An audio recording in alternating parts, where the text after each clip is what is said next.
तुमच्याकडे वेळ नाही, मोठं गुरुचरित्र वाचायला जमत नाही, पण तरीही स्वामींची पूर्ण सेवा करायची आहे का? तर हा व्हिडिओ शेवटपर्यंत नक्की बघा, कारण आज आम्ही तुम्हाला सांगणार आहोत एक श्लोकी गुरुचरित्र, फक्त 4 ओळी, पण फळ संपूर्ण पारायणा इतकंच. ज्यांना 52 अध्यायी गुरुचरित्राचं पारायण करणं शक्य होत नाही, ज्यांना वेळेअभावी रोज वाचन जमत नाही, त्यांच्यासाठी स्वामींची ही एक अमूल्य देणगी आहे. जर तुम्ही सकाळी उठून आंघोळ करून स्वामींच्या समोर शांतपणे बसून या 4 ओळी श्रद्धेने मोठ्याने म्हणाल, तर तुम्हाला गुरुचरित्र वाचना इतकंच पुण्य आणि तेवढेच आध्यात्मिक लाभ मिळतील. गुरुचरित्राचं पारायण करून जे फळ मिळतं, ते फळ तुम्हाला या 4 ओळी वाचून मिळतील.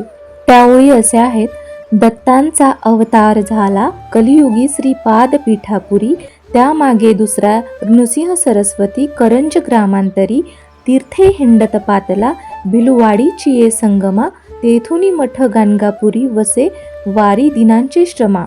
या फक्त 4 ओळी नाहीत, ही स्वामींच्या संपूर्ण अवतार कार्याची साररूप कथा आहे.